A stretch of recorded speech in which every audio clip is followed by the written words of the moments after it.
Beginning, first of all, report for apologies. None intimated as yet, but we may have apologies from Danny. Declarations of interest. Are there any declarations of interest? No. Okay, thank you. Moving on then to item 3 on the agenda, and Chief Executive's Office end of year performance report for 1920. And I presume Lorraine kicking it off. Yeah, just thank you, Councillor Buchanan. If I can pass to Craig Geddes, who's the author of the report, and he's going to just very quickly summarise it for us. Okay, thanks. If I can pass to Craig, thanks. Thanks. When you go, Craig. Thank you, Lorraine. Thank you, Chair. The Chief Exec's Office had another busy and productive year in 2019-20, despite the difficulties caused by the pandemic and the associated restrictions at the end of the period under the report. The annual accounts were produced within the statutory timescale and show spend within budget. Internal audit have maintained sound documentation and reporting procedures. Procurement section has begun work towards strategic procurement model with a focus on identifying savings and supporting the Council in its strategic commissioning ambitions. Legal services have concluded over £1 million worth of diverse legal work within a budget of less than half that total. The Strategic Risk Register has been further refined and is linked to the Council's strategic outcomes. And the Chief Executive's Office continued to manage a diverse range of work supporting the Council, East Renfrewshire Cultural and Leisure Trust and the Integrated Joint Board. This report details the work of each section within the CEO that was carried out in the last financial year, and it's recommended that Cabinet scrutinise the report and the performance of the Chief Executive's Office and note the content of this report. Thank you. Okay, thanks very much, Craig. It is a very comprehensive report and once again a very positive and an excellent report in many ways, despite, as you touched on, the pandemic and all of the difficulties around pulling all of the information together for this time. So yeah, an excellent report. Happy to open it up for colleagues if there are any comments. Councillor Bamford. Thank you, Chair. Can I just ask, Craig, some of it is easier to, it looks great and it looks fantastic, and I thank you for all the work, and there's a lot of really good stuff that has been achieved there, but some of the bits are in a way easier to read than others. So like accountancy and procurement, they're comparing what they've done this year to previous years. But for some of them, like the internal audit, for instance, it specifically says 33 reports and memos, 603 audit days, legal, say 9 penancy processes. I don't know if that's good, bad, or, you know, is that a great achievement?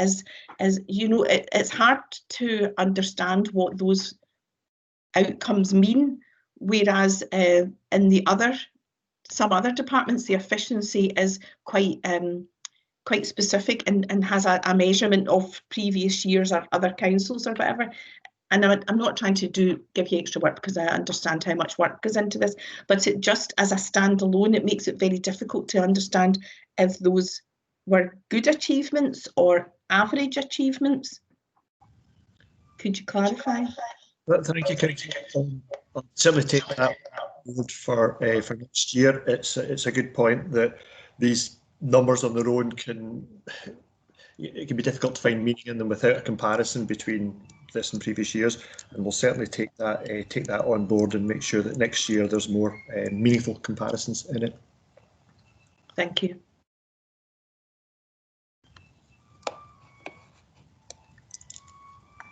Could I come in just for a second then, if that's okay, just to back up? I'll get that sorted for you.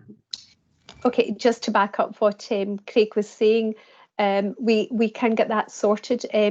The one to note in legal is that's an indication of some of the things that they're doing rather than the full numbers, but we will be working maybe towards getting a bigger range. It's difficult, we're trying to summarise it, so it's quite challenging, and I know that you picked that up, but I think it's a good point. You know, is that more permanency planning processes than previous years? And I don't have that number with me, and we'll maybe get back to you specifically on that one as well, because obviously you're interested in that, but I think we will try for next year to do more comparative data. And that I know from talking to Jerry that we have had a significant increase in work in legal, and in particular there's been a lot of work with HSCP. So my understanding of things like permanency planning, that will be an increase, but it would be more helpful if that would be in the report, and we'll get that sorted for next year. Okay. Thank you. And it might not always be a good thing that we've had more.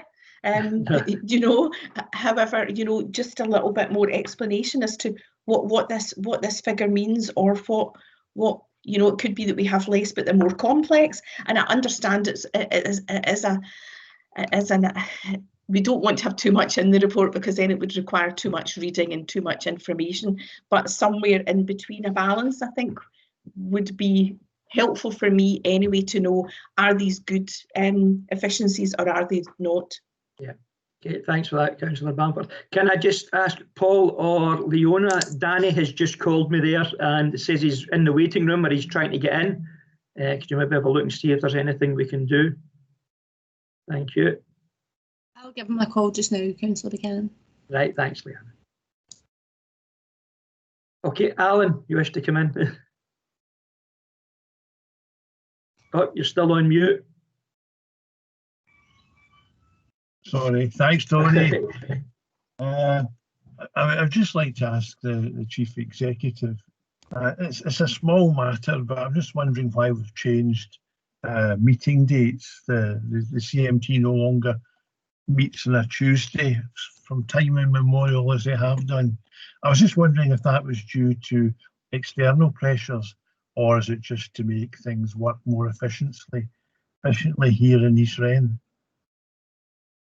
Craig, could you help me find that? Because I have to say the CMT do meet every Tuesday. We met Tuesday this week, so I don't know if we've maybe got a typo someplace in the report. Councillor Lafferty, do you know what page it is that's in?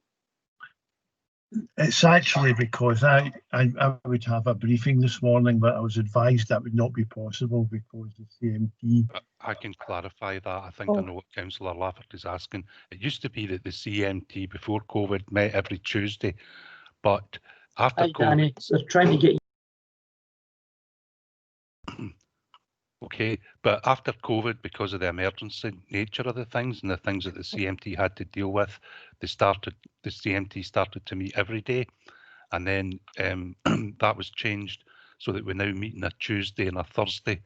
And to be honest, the thing that was overlooked in terms of when you asked to have conveners meetings reinstated. But I've asked Leslie to contact you, so hopefully we can arrange something. Hope that explains it. Yes, thank you very much. And Leslie has been in touch, thanks. All right, okay, good. Thanks. No, of that CMT is, we're back to CMT as normal on a Tuesday, Councillor Lafferty, and on a Thursday it's only focused on emergency planning, so it's all focused around any of our coronavirus work, so it's very specifically, so it's the meeting's less than an hour, so it's an emergency planning meeting on a Thursday. Okay, so hope you'll bear with us on that. I'll certainly bear in mind not to try and hunt you on a Tuesday morning. Thank you. Right, thank you. Okay. Thank you. Okay, thanks all. I think Leona, Danny just called again there. Apparently he's looking for me to let him in, but I don't have anything on my system saying to allow access. No, I think so I don't know if it's with Danny's problem. I think he's putting the wrong conference ID and he's waiting to get into another meeting, so I've just got his number just now and I'm going to give him a call. Right, okay, cheers. Okay, thanks folks. Any other comments on this paper? Okay, if I can just touch on a couple of things. I know sorry, that... Johnny, I had my hand up. I don't know if you saw it there. Oh, right, sorry, Paul. Yeah, see you now. Just before you summarise, if that's okay, and thank you. I think just to highlight the strong performance in the report of the Chief Executive's Department. I think particularly given we know there's been an increase in workload without pandemic, you know, in terms of some of those complex legal issues, for example. But I think then with pandemic coming in and the challenges for all of our staff and all of our teams around that, we heard at last Cabinet about corporate and communities response, but I think it's important to recognise all departments have played a role in the Council's delivery of functions throughout this period. Supporting the Chief Exec and the emergency planning functions, I think, has been absolutely critical and key, and I know that many staff have been doing things that aren't necessarily their job, but have been adapting and filling in where they need to as well. But I think also just to acknowledge the fact that despite pressures of COVID, we are ensuring that reporting is being done on time and fully, whether that be for auditors or for annual accounts. So I think it is a very high level of performance, and even more so given the challenging circumstances that we find ourselves in. Okay, thanks, Councillor Kane. Yeah, happy to echo those comments.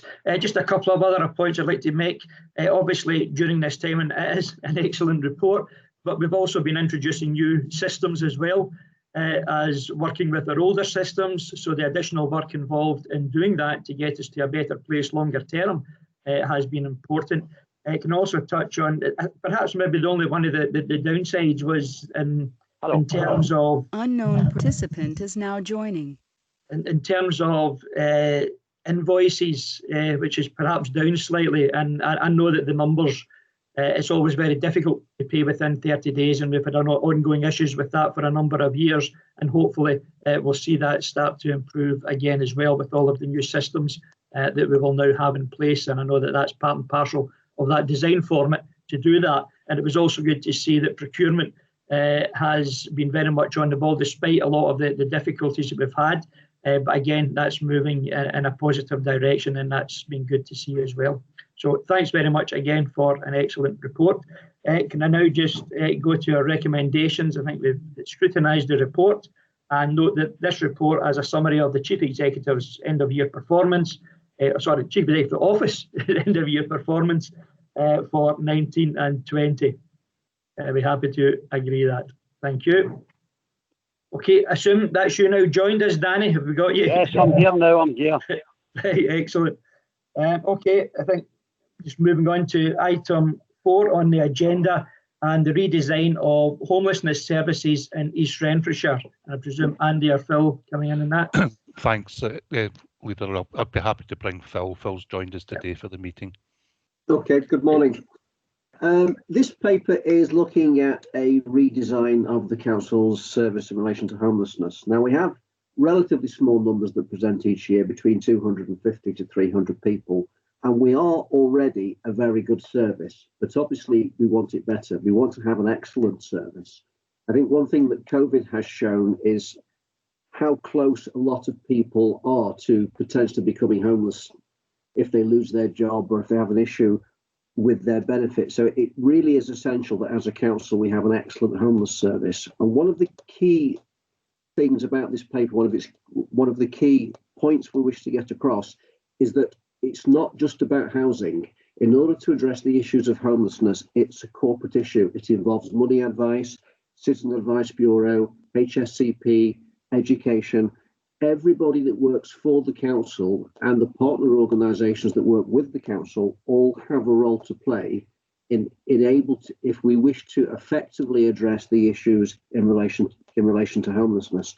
Now, we do have many excellent services. The individual services can be excellent. What we need to do is to ensure that when a person is on that homelessness journey and they have to approach many different services, that all of those services link together in a way that meets the needs of the individual person, so that a person perhaps doesn't need to give their details to a variety of organisations. It's not enough that we think that the service works well. We need to ask people that use the service if it works well for them. So what we are going to do is undertake a very thorough review of the homeless service, asking all of the people that use the service, not just did you get what you want, but did you get what you want when you wanted it, in the manner that you wanted it, and how you wanted it. So we are proposing to review root and branch all of the services that a homeless person would engage with as part of their journey, with the intention of coming back to the Cabinet in a few months' time with some proposals, and if it is felt that we need to change anything in relation to the homeless service provision. So I would like to recommend this report to Cabinet. Okay, thanks very much for that, Phil. And I would quite agree with the sentiments in it. I think this is an important aspect of where we are and of the services that we deliver, because it's all too easy I think, for someone to become homeless. And I use that in the most broadest terms because it's not, as some may think, just about an individual's own choices that they end up homeless. It can be the impact of multiple areas that they find themselves in, whether it's through loss of employment, whether it be through marital issues, living together issues. A whole host of aspects can obviously play their part. Someone can end up technically homeless through not any fault of their own, for a variety of reasons. So I think it is right that, yes, I know we already have an excellent service, but that we review it to ensure that we try and provide the best service possible for everyone, especially during the lockdown period, where we know it has become very difficult for a great number of individuals because of the circumstances in which they may find themselves. But happy to open it up for other comments. Councillor O'Kane. Thanks very much.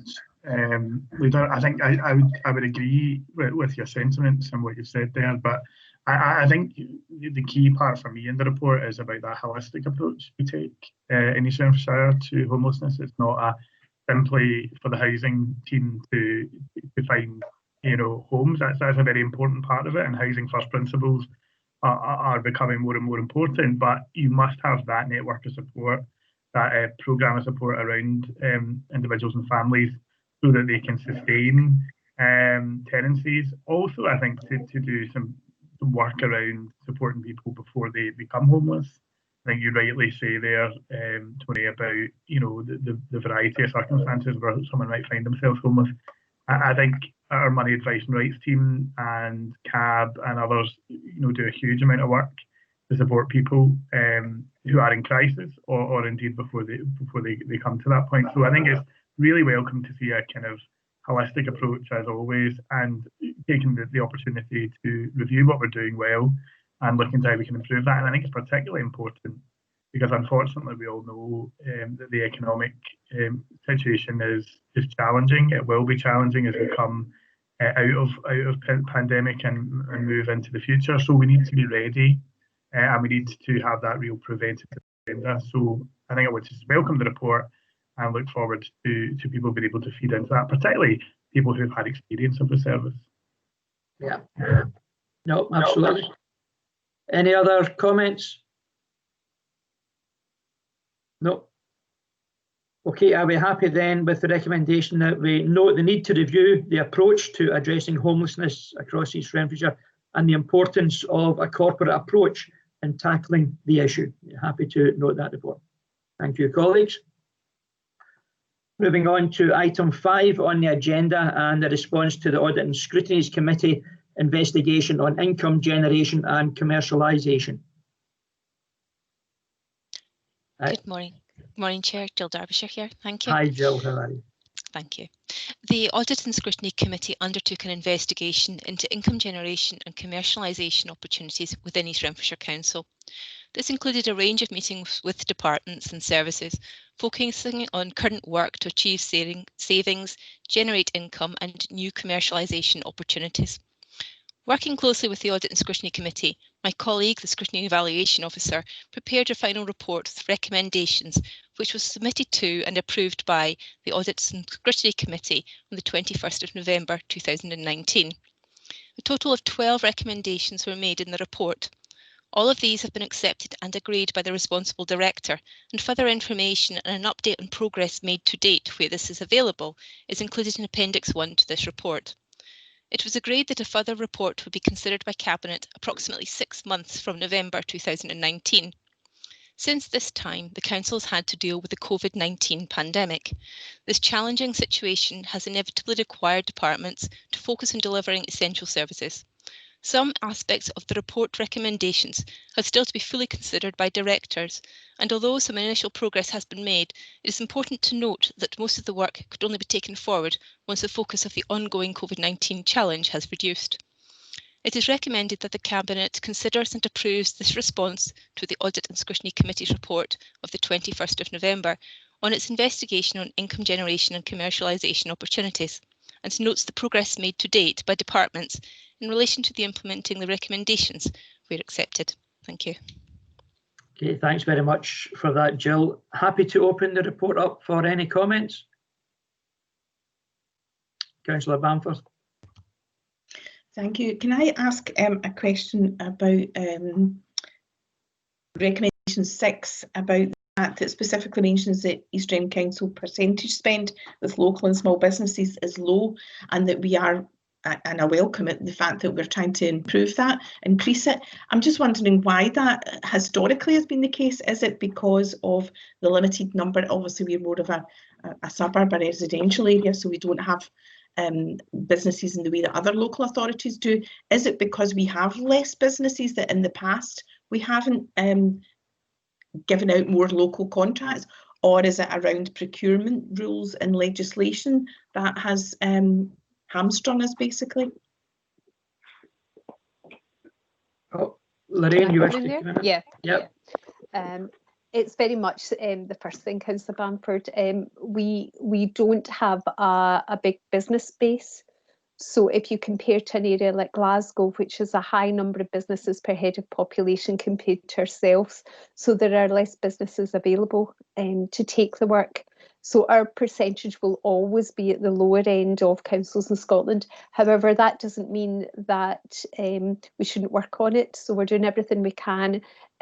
Debbie, as you know, was appointed at Christmas and has been doing a fabulous job. And she's already, even during the crisis, she's been doing online seminars, working with Scotland Excel, encouraging our businesses, working with economic development in terms of supplier development programmes to try and encourage as many of our businesses as possible to bid for the work. So we're not complacent and we're doing everything we can, but our percentage will always be low because that's the structure of the area. If that helps. Thanks for clarifying it, and obviously it ties in with all our shop local things, which is slightly different. Shopping is quite different to businesses and procurement, but it's all tied in the same thing, isn't it? That we need to do more locally. So I just wanted clarification of that. Thank you. Okay, Councillor Kane. Thank you. Just on point 7 in the report about further developing links between schools and business community. I think it's just important to know, I'm glad it says further develop, because it is clear that we have excellent links with businesses and partners in all of our schools, including from early years in primary all the way through to secondary. I think, for example, of Busby Primary and Mearns Primary and the work that they do, for example, in terms of Skills Academy and working with parents particularly who have maybe a business interest to bring the skills into the school and share them with young people and support young people to learn about them. And then, of course, our vocational programme, which is really outstanding. And for anyone who regularly attends the Vocational Arts Banquet or any of these events, it seems like a distant memory right enough now, being able to attend events like that. But we have a huge number of partners, and not just local partners, although they are very important, but partners from across West Scotland more generally. So I think it's absolutely, there's always scope to continue to further develop that. But I think it's important to acknowledge that we're starting from a really strong base. Okay, Councillor Lafferty. Thanks, convener. I was just a good bit into the report. There was reference to generating income on council property. And I think I've mentioned over the years when this has come up, that is absolutely fine, but I believe it forms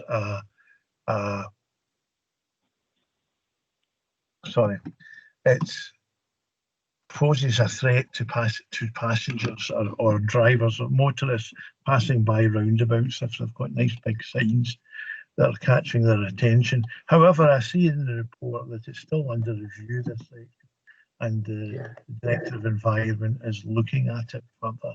But it was something I'm very cautious about. No,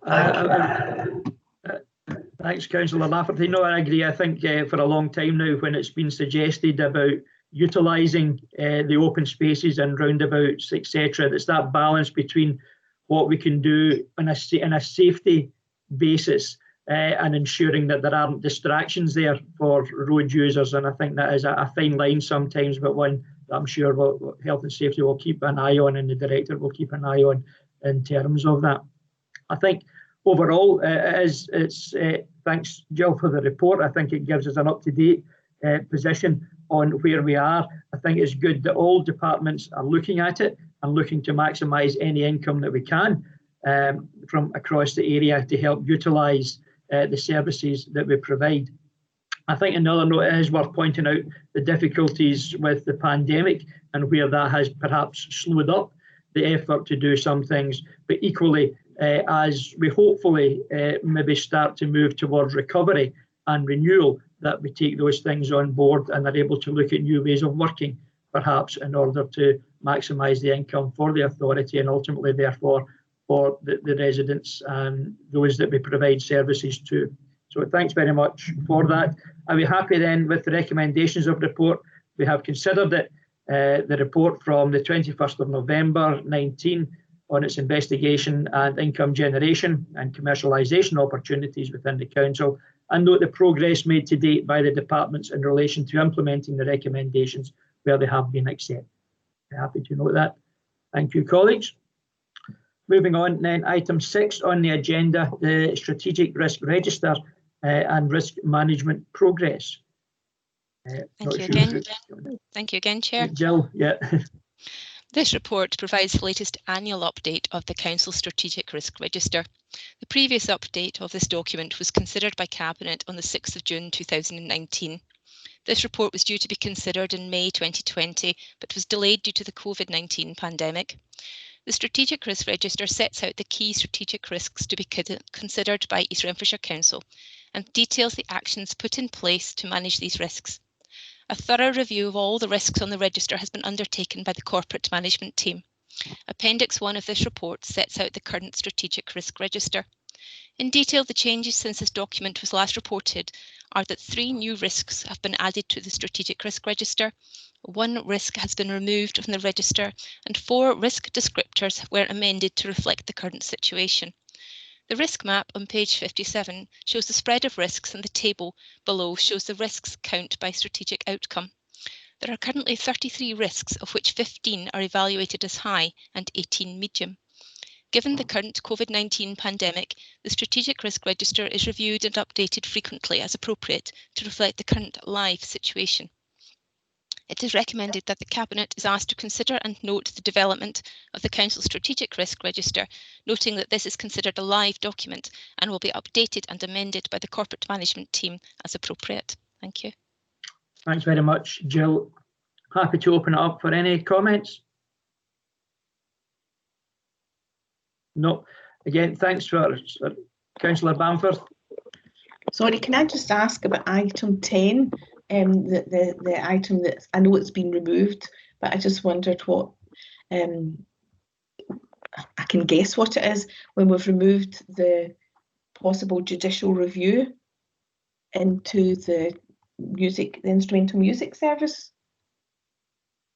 Can you advise what that is? I'm presuming someone was looking to do to apply for a judicial review, and that's now been withdrawn. As I understand it, this was a risk that the Education Department felt could be a possibility, and the situation has now changed, and therefore this risk is no longer considered relevant at a strategic risk level and has been removed. I can find further details and come back to you if you would like. Thank you, that would be helpful. Councillor O'Kane. I think in that context there was a national campaign around the provision of instrumental music tuition, which was quite high profile. However, my understanding is that that campaign continues to engage with the government and with the Cabinet Secretary on the issue. So I think we felt that there was ongoing discussions that were perhaps avoiding the need for that campaign group to go down the judicial review route, but I'm sure Marion, Mark and others will have further detail on that. Okay, thanks, Councillor O'Kane. Any other comments? No. Okay, thanks very much for the report, Jill. I think, as you say, it is very much a living document, and at the moment, in some instances, it could potentially change almost daily. given the various factors that we currently face.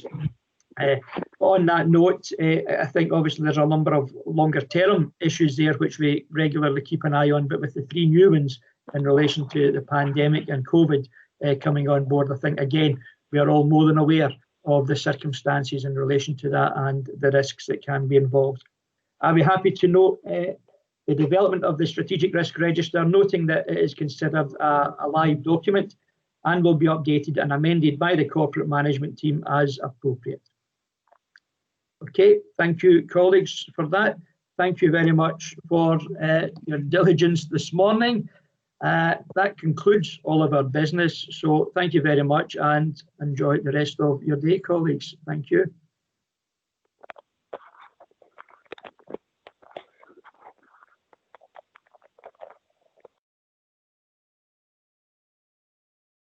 Unknown participant is now exiting.